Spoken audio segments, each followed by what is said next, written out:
አንድ ሄክታር ገበሬዎች ኦርጋናይዝድ ነው አጭደው ወቅተው ለመጨረስ 10-15 ቀን ጊዜ ሊፈልግ ይችላል። ኢንዘሚን ታይም ከ20-30 ሰው በላይ ይፈልጋል ይሄንን ሄክታር ለማጨድ። ማሽን ግን በአንድ ሰዓት አንድ ሄክታር ወቅታ አጭዳ ማስረከብ ትችላለች ማለት ነው። የተለያዩ አዝርቶችን ወደ 8 አይነት አዝርቶችን ያጭዳል፣ ይወቃል፣ ገለባውንና እህሉን በተለያዩ ቋቶች አድርጎ ያስረክባል። ሙሉ ስልጠና እንሰጣለን። ፕሪቬንቲቭ ሜንቴናንስን በተለያየ ጊዜ እየሄድን እናገኛቸዋለን፣ ሰርቪስ እናደርጋለን። ለበርካታ ገበሬ ሰርቪስ መስጠት የሚችል ማሽን። አሁን ከውጭ ሀገር የሚመጡ ትልልቅ ኮምባይን ሃርቨስተሮች መጀመሪያ ሲገቡ ርካሽ የሆኑና ስፔር ፓርት ላይ ይቸገራል።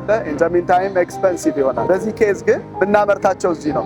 ስፔር ፓርት አብረን እናዘጋጃለን። ሀገር ውስጥ መመረቱ መሰረታዊ ነገር የሜንቴናንስ እጥረት እንዳይኖር ትልቅ መፍትሄ ነው ብለን እናስባለን። ጎማው አይተው ከሆነ ትራክድ ትራክተር ይባላል። ባለጎማ አይደለም። ባለጎማ ሲሆን አንዳንድ ቦታዎች ላይ ለመውጣት ለመውረድ ይቸገራል። በተለይ ደግሞ ጭቃ ስዋምፕ ኤሪያ ላይ ደግሞ ጎማው ስለሚገባ መራመድ አይችልም። ይሄ ማሽን ግን ጀስት ላይክ እንደ ታንክ በማንኛውም ቶፖግራፊ መውጣት መግባት ይችላል። የተለያዩ ሲቮች ወንፊቶች አሉ፣ የተለያዩ አታችመንቶች አሉ።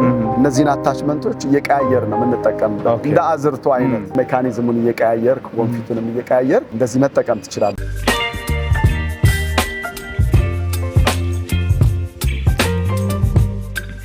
ሰላም ጤና ይስጥልን። የተወደዳችሁና የተከበራችሁ ቤተሰቦቻችን እንደምን ቆይታችኋል? ፈጣሪ ይመስገን እኛ በጣም ሰላም ነን። እንግዲህ በሚዲያችን እንደሚታወቀው የተለያዩ የቢዝነስ ሀሳቦችን፣ የገበያ ጥናትና ሌሎች ጠቃሚ መረጃዎችን ወደ እናንተ በማድረስ እንታወቃለን። ዛሬ እንግዲህ በኢትዮጵያ ታምርት ፕሮግራም ኢትዮጵያን ኮንቬንሽናል ሴንተር ተገኝተናል። እዚህም የተገኘ ነው የተለያዩ ድርጅቶች የተለያዩ ማሽነሪዎችን ይዘው መግባታቸው በመከተል ነው። ስለዚህ እዚህ ጋር የምታዩት ማሽን እንግዲህ ሃርቨስተር ወይ ደግሞ ኮምባይንድ ሃርቨስተር ማሽን ነው። ማጨድም መውቃትም የሚችል ማለት ነው። ይሄ ማሽን እንግዲህ በምን አይነት ሁኔታ ነው የሚሰራው? ዋጋው ስንት ነው? እናንተስ እንዴት ልታገኙ ትችላላችሁ? የሚለውን ሙሉ መረጃ ወደ እናንተ የምናደርስ ስለሆነ ፕሮግራሙን ከመጀመሪያው እስከ መጨረሻው መከታተል፣ ለቤታችን አዲስ የሆናችሁ ላይክ፣ ሼር፣ ሰብስክራይብ በማድረግ ተቀላቀሉ እንላለን። አብራችሁን ቆዩ።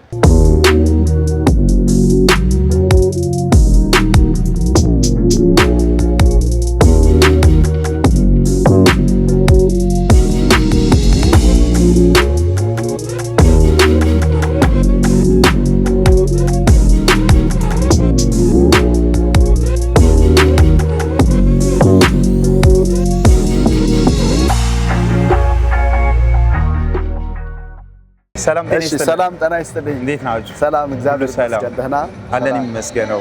እንግዲህ ዛሬ ኤግዚቢሽን ላይ ነው የተገናኘ ነው። ይሄን የመሰለ ኮምባይነር አይተን ነው ለናናገራችሁ ጎራ ያልነው። ያው በመጀመሪያ አንተ ልበል አንተ በላይ ፕሊዝ። እኔም አንተ ልበል ፍቀድልኝ። በጣም ደስ ይለኛል፣ በጣም ደስ ይለኛል። እሺ ራስን ከማስተዋወቅ ጀምረን የያዛችሁት ማሽነሪዎች ምን አይነት ማሽነሪዎች ናቸው? እናንተስ ምን ትባላላችሁ? የድርጅታችሁን ስም እና ደግሞ እዚህ ጋር የመጣችሁበትን ዋና ዓላማ ብትነግረን። እሺ ስለጋበዛችሁ በጣም አመሰግናለሁ። ሙላት እባላለሁ። የሙላት ኢንዱስትሪያል ኢንጂነሪንግ ስራ አስኪያጅና ባለቤት ነኝ። ሙላት ኢንዱስትሪያል ኢንጂነሪንግ የተለያዩ የአሳ ማስገሪያ፣ የቱሪስት እና የትራንስፖርት አገልግሎት የሚሰጡ ጀልባዎችን፣ የእምቦጭ አረም ማስወገጃ ማሽነሪዎችን፣ ባህር ላይ ያሉ ባዕድ አካላት የኢንቫይሮንመንታል አጠቃላይ የወተር ቦዲ ፕሮቴክሽን ማሽነሪዎችን እናመርታለን። በተጓዳኝ የኮንስትራክሽን እና የግብርና እርሻ መሳሪያዎችን በመጠገን አሁን ደግሞ ሙሉ ማሽነሪዎችን በማምረት ሂደት ላይ ያለ አገር በቀል ማኒፋክቸሪንግ ካምፓኒ ነው ሙላት ኢንዱስትሪያል ኢንጂነሪንግ ማለት ነው። በጣም ጥሩ። እንግዲህ ሙላት ኢንዱስትሪያል ኢንጂነሪንግ እንደ ኢንጂነሪንግ ዘርፍ በጣም የሚያኮራ ስራዎችን ይዞ እንደቀረበ ነው እያየ ያለው። እዚህ ጋር ያለው ማሽን ምን ይባላል? ምንስ አይነት ስራዎችን ነው የሚሰራው? ኦኬ፣ ይሄ ማሽን ኮምባይን ሃርቨስተር ይባላል። ኮምባይን ሃርቨስተር ማለት ያጭዳል፣ ይወቃል። ከበቆሎ ጀምሮ ስንዴ፣ ሩዝ፣ ጤፍ የተለያዩ አዝርቶችን ወደ 8 አይነት አዝርቶችን ያጭዳል፣ ይወቃል፣ ገለባውንና እህሉን በተለያዩ ቋቶች አድርጎ ያስረክባል ማለት ነው። በሰዓት 1 ሄክታር ድረስ አጭዶ ይወቃል ማለት ነው። በአንድ ሰዓት አቨሬጅ በአንድ ሰዓት 1 ሄክታር አጭዶ ይወቃል። በጣም ጥሩ፣ በጣም ጥሩ። ስለዚህ ማጨድና መውቃትን በዚህ ማሽን ማካሄድ እንችላለን። ኤግዛክትሊ። እስኪ እንደው እንግዲህ አሁን ያነሳነው ሀሳብ ፎከስ የሚያደርገው እርሻው ላይ ነው። ስለዚህ አርሶ አደሩ ደግሞ ያለው የመሬት መጠን ምናልባት በሄክታር ቢሰላ በጣም ትንሽ ነው የሚሆነው እና ይህንን ማሽን ማን ይግዛው? ኦኬ፣ በጣም ጥሩ ጥያቄ ነው። በነገራችን ላይ ኢትዮጵያ ውስጥ ያው ኢናቨሬጅ 85% ገበሬ ነው፣ በእርሻ የሚተዳደር ህዝብ ነው። ከዛ ውስጥ ኦርጋናይዝድ ነው ሜካናይዝድ እርሻ ተጠቅሞ ለማምረት ከ85% ውስጥ 20% ያህል ነው ምቹ የሚሆነው። ቀሪው 60% አካባቢ ግን ቅድም እንደገለጽከው 1 ሄክታር 2 ሄክታር የተበጣጠሰ መሬት ላይ ያለ የገበሬ ቶፖግራፊ ላይ ያለ ማህበረሰብ ነው ያለው። በአብዛኛው በእኛ ሀገር ኬዝ አሁን ትልልቅ ትራክተሮች አርሰው ትልልቅ ኮምባይን ሃርቨስተሮች ገብተው ለመስራት እንዲህ አይነት መሬት ላይ ምቹ አይደሉም። እኛ በአብዛኛው አሁን ትኩረት አድርገን መስራት የምንፈልገው 1 ሄክታር 2 ሄክታር ላላቸው ገበሬዎች ሰርቪስ ሊሰጥ የሚችል ነው። በነገራችን ላይ 1 ሄክታር ገበሬዎች ኦርጋናይዝድ ነው አጭደው ወቅተው ለመጨረስ 10-15 ቀን ጊዜ ሊፈልግ ይችላል። ኢንዘሚን ታይም ከ20-30 ሰው በላይ ይፈልጋል ይህንን ሄክታር ለማጨድ። ማሽን ግን በ1 ሰዓት 1 ሄክታር ወቅታ አጭዳ ማስረከብ ትችላለች ማለት ነው። ስለዚህ አንድ አካባቢ ያሉ ገበሬዎች ኦርጋናይዝድ ነው ይህን ማሽን መጠቀም የሚችሉበት ሁኔታ ቢኖር ለበርካታ ገበሬ ሰርቪስ መስጠት የሚችል ማሽን። እኛ አሁን ዳይሬክት ገበሬው ገዝቶ እንዲጠቀምበት አይደለም ፍላጎታችን። አንደኛ ዋጋው ኮስት ዋይዝ የተወሰነ ዋጋውን ሊጨምርበት ይችላል። ከዛ በላይ ግን በ1 ሰዓት 1 ሄክታር መስራት ከቻለ ለአንድ ገበሬ ብቻ ተመጣጣኝ አይደለም።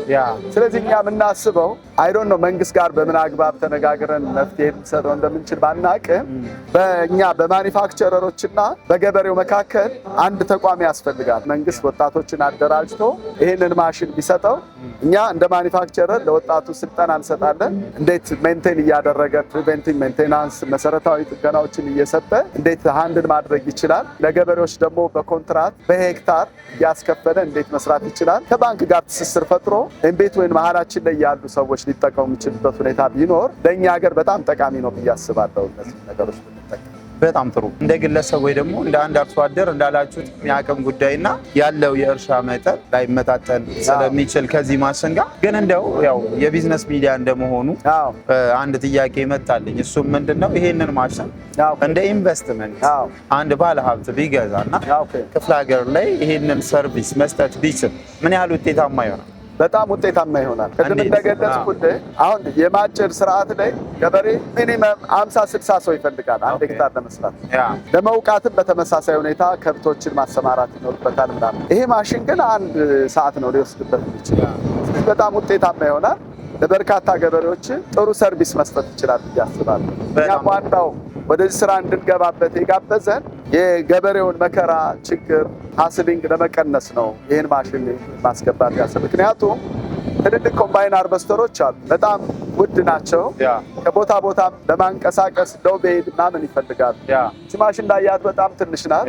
በትንሽ አይሱዙ ከቦታ ቦታ ማንቀሳቀስ ትችላለህ። ማኔጀብል ነው እና በዚህ ምክንያት ያው ሰርቪሱን አሁን መንግስት የያዘው የግብርናውን ክፍለ ኢኮኖሚ በእጅጉ እያነቃቃውና ውጤታማ ሆኖ እያየነው ያለነው ነገር አለ።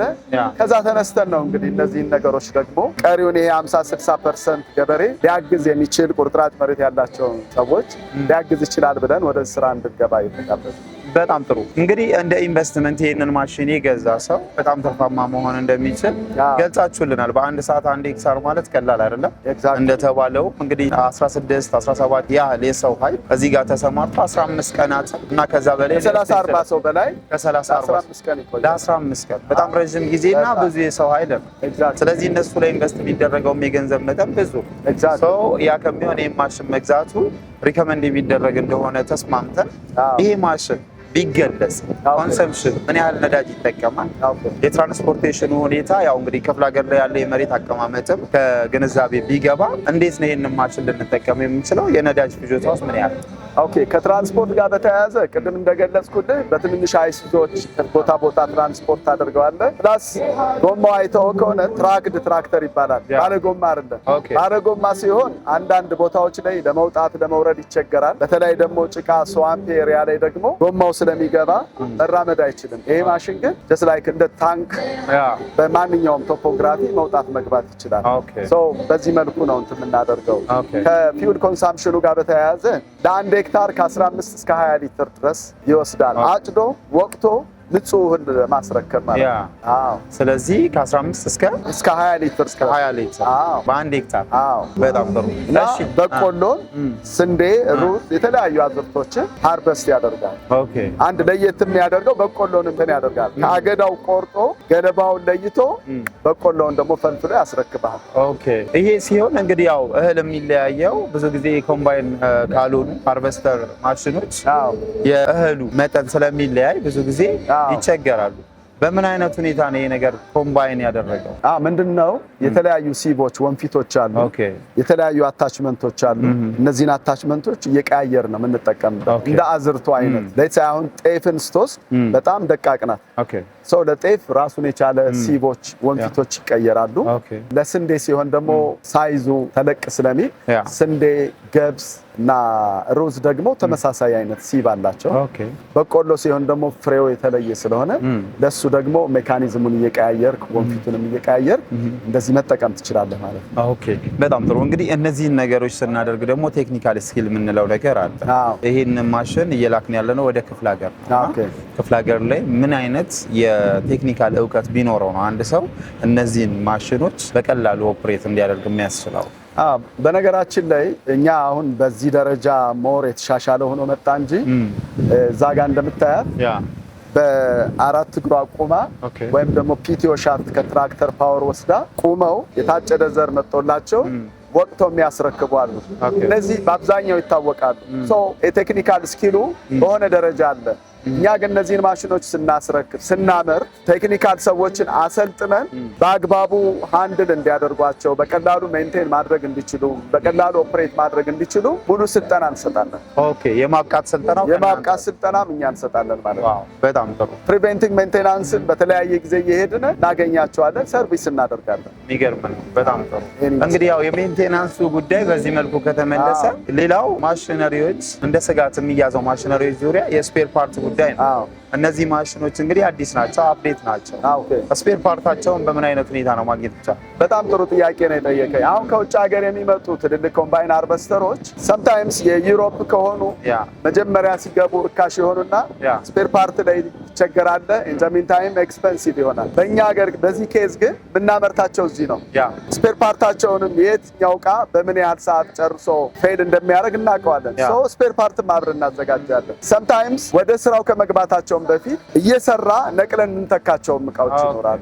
እርሻው ምናምን እንዳይስተጓጎል ማለት ነው። ሜንቴናንሱንም በበቂ ሁኔታ እንሰጣለን ማለት ነው። በሀገር ውስጥ መመረቱ መሰረታዊ ነገር የሜንቴናንስ እጥረት እንዳይኖር ትልቅ መፍትሄ ነው ብለን እናስባለን። በጣም ደስ ይላል። በእውነቱ በጣም ደስ ብሎኝ ነው እያወራ ያለው እናንተጋና ማለት አንደኛ ስፔር ፓርቱ ስጋት ካልሆነበት ኦፕሬት እንዴት እንደሚያደርጉ ስልጠና ከተሰጠ፣ ሌላው ደግሞ ይህንን ማሽን በኢንቨስትመንትም እናም ደግሞ ኖርማሊ አንድ አቅም ያለው አርሶ አደርም ገዝቶት ቢሰራው ምን ያህል እንደሚያዋጣ በዚህ መልኩ ካወራን ምናልባት ይሄንን ማሽን እንግዲህ ወዴት ሀገር እንውሰደው? ሪቨርስ የምታደርጉበትን ማሽን ከየት ሀገር የመጣ የማን ብራንድ ነው እንበል? የቻይና እና የጀርመን ኮምባይንድ ሆኖ ሪቨርስ ኢንጂነሪንግ የተሰራ ነው። እኛም አሁን ሪቨርስ ኢንጂነሪንግ ለመጠቀም ነው ያመጣ ነው። ራሱን ኮፒ ለማድረግ ማለት ነው። ቻይና ጀርመን፣ የቻይና እና የጀርመን ቴክኖሎጂ ነው። ኢትዮጵያ ስትጨመር መሰረታዊ የመጣው ቻይና ነው። ከቻይና ነው የመጣው። ቻይናዎች መጀመሪያ ግን ከጀርመን ነው ሪቨርስ ኢንጂነሪንግ ያደረጉት። እኛ ደግሞ አሁን ለእኛ ሀገር ምህዳር በሚመች መልኩ በሆነ ደረጃ ልንነካካ የምንችለው ነገር ሊኖር ይችላል። ለምሳሌ ጤፍ በሌላው ዓለም አይታወቅም። እኛ ደግሞ ሲቦችን እና አንዳንድ ሜካኒዝሞችን ለጤፍ እንዲመች አድርገን ሪቨርስ እናደርገዋለን ማለት ነው። በጣም ጥሩ፣ በጣም ደስ ይላል። እንግዲህ ያው እንደ ሪቨርስ ኢንጂነሪንግ ሪቨርስ እኔም ሜካኒካል ኢንጂነሪንግ ባክግራውንድ ስላለ ሪቨርስ ኢንጂነሪንግ ላይ አንዳንድ የሚታዩ ጋፖች አሉ፣ የፕሪሲሽን ጋፖች አሉ። እናንተ ያው በጣም ሲኒየር ስለሆናችሁ በዘርፉ ላይ ይህንን ነገር ኮንሲደር ታደርጉታላችሁ ብዬ አስባለሁ። አንደኛ የፕሪሲሽን ኬዝ፣ ሁለተኛ ደግሞ ኮምፓውንድ የሆኑ ወይ ደግሞ መልቲ ፐርፐዝ የሆኑ ማሽነሪዎች ብዙ ጊዜ ፌለሪቲ የማሳየት ኬዝ ይታይባቸዋል። እሱም በምን አይነት ወይ ነው የምትፈቱት እዚህ ጋር?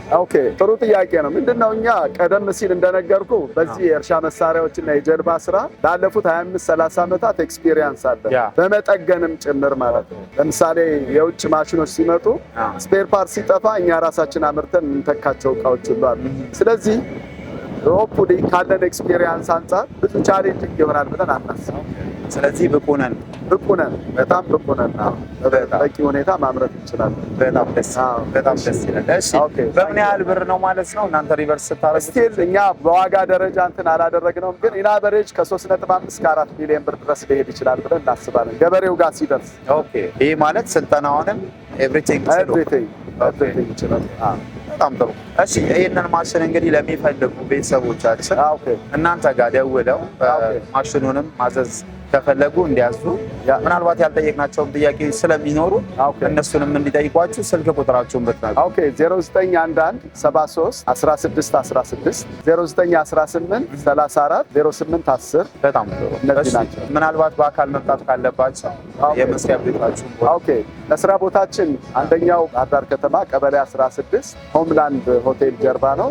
ሁለተኛው ብራንች ቀበሌ 11 እዛው ባህር ዳር ቀበሌ 11 አሽረፍ ኢንዱስትሪ ጀርባ ነው። ሶስተኛው አዲስ አበባ ላይ ቦሌ ቡልቡላ ጊዮርጊስ ቤተክርስቲያን አቅራቢያ ነው ያለው። ኦኬ ስለዚህ እነዚህ ጋር መተው ኦርደር ማድረግ ይችላል። ኤግዛክትሊ። እሺ ለነበረን ቆይታ ከልብ እናመሰግናለን። እሺ በጣም አመሰግናለሁ። ቴንክ ዩ። እሺ